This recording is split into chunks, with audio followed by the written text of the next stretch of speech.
How you doing, Sam? Today we're talking about the 3 a.m. phone call. I think everyone knows what it is and hopes they never get one. Do they, though? What do you mean? Everyone assumes the 3 a.m. call is about the hour, the darkness, the dread, the phone ringing when nothing good is supposed to be happening. But the hour is just the packaging. All right, so where are you taking this? I'm going to read you something. Mary Schmick, Chicago Tribune, 1997. You've heard the line. You haven't heard the source. The real troubles in your life are apt to be things that never crossed your worried mind, the kind that blindside you at 4 p.m. on some idle Tuesday. That's the one. Yes, that's the one. So why did you call the episode the 3 a.m. phone call if the call you're actually talking about is the 4 p.m. Tuesday? When I was a cop, I worked midnights in Manhattan, Brooklyn, and the Bronx. A 3 a.m. call wasn't a metaphor for me. It was the job. And a 4 p.m. call sounds like a dentist appointment. So the hour is marketing. Yeah, the hour is marketing. It's the message that hurts. Fair. But here's what's interesting about that. The 3 a.m. call at least gives you a second to brace. You're already asking what's wrong before you pick it up. That is true. No one's calling you at 3 a.m. to find out what's for dinner. So which one is actually worse? I don't think one is better or worse than the other. They both suck. But I do think, in a way, you probably prepare better for the 3 a.m. call and you feel safer for a 4 p.m. call. But if you're getting one of these calls at any time, you still get punched in the gut. What does that do to a person? Working midnights, knowing that any call could be the worst version of itself. Those jobs happen on every shift. Midnights are slower, but they're heavier. Slower but heavier? Slower means you're not answering jobs the second you get into your car until the end of tour, like a 4 to 12 tour. Midnights gets busy, up to 4 a.m., sometimes a little later when the bars close. But there is a point that it gets quiet, which is a word you never use on patrol. Why can't you say quiet? You jinx things, and then the radio starts going batshit crazy. So you tempt fate just by naming it. You don't tempt fate. But midnights just felt more serious to me. On day tours, a lot of jobs involve helping people solve their problems and doing reports. At 3 a.m., you're usually responding to a crisis. Something went wrong, and someone needs your help now. What's the most serious? Death is obviously the most serious. For me, it was getting to a job where I knew someone was dying. Thankfully, that didn't happen too often. What did you do when you got there? You try to help and be reassuring.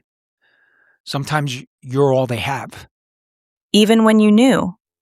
Of course, no one should be alone then. That stays with you. Yeah, because you push it back and you deal with it later.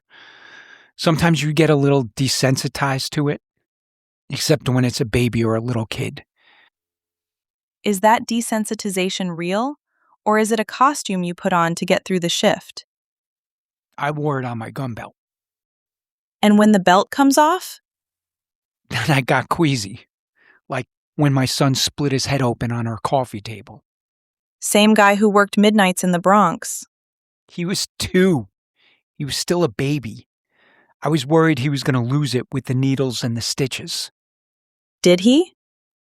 You know the penguin slide in Fight Club? The guided meditation, going to your cave. Of course you do.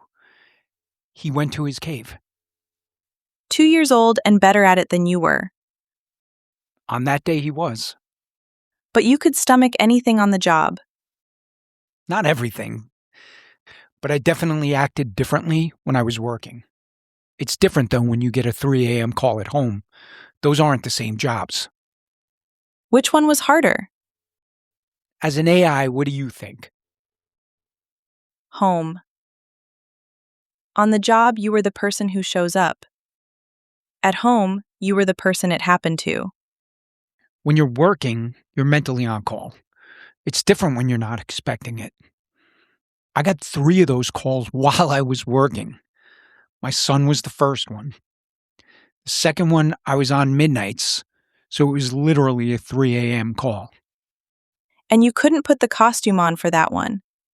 It was already on. It didn't help. What happened? My ex-wife was filling up our wood-burning stove for the night, and she tripped and face planted right against the hot stove. She called me hysterical, and she was definitely in shock because she wouldn't go to the hospital. And you're standing there in uniform trying to be a husband. I really felt helpless, which was the opposite of how I usually felt at work. All I could think about was she was an hour away, and I couldn't do anything until I got there. What did you do? I left work. I rushed home and took her to the hospital. No hesitation? I don't even think I asked my sergeant that night. I just told him I was leaving. And your sergeant didn't stop you. My wife had just burned her face. He had a family too. Some things don't need an explanation. He said, of course. You said there were 3. Yeah, the third was more serious. I was working day tours at the time. It was the end of March in 2019. My dad called me about my mom. What time was it? I don't really remember much that day, and I don't want to get into a lot of details. I remember being in the hospital and seeing her. It was the last time she was conscious, and it was the last time that I got to talk to her. That's the 4 p.m. Tuesday call. It turned out to be. Ordinary morning, ordinary afternoon, and then everything after that is just different. You make it sound like you've been there before. Pattern recognition doesn't require experience, just enough conversations with enough people who've been there. And they all say the same thing. Nothing prepares you for when it's yours. Not even being on the other side of everyone else's calls prepares you for it. Because when it's yours, there's no role to step into. I didn't have to step into any role. I was her son. That call hits you in a way, and this includes your family, your friends, whoever else is close. It paralyzed me. And the rest of the world kept going like nothing happened. But you know what happened.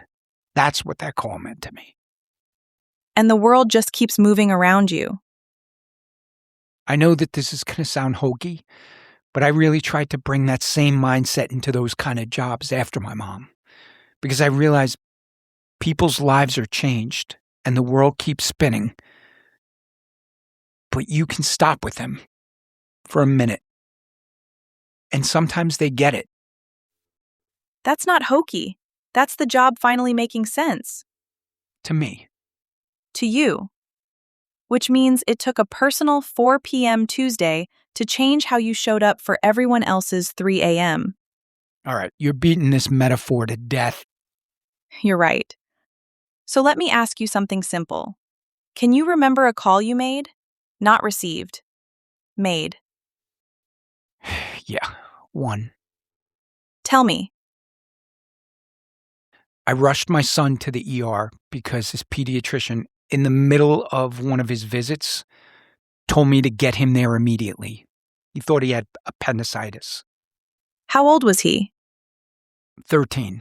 But I didn't make the call then because by the time we got to the hospital, the ER doctor told me he didn't have appendicitis, but he was going to run some blood work. And that's when it changed.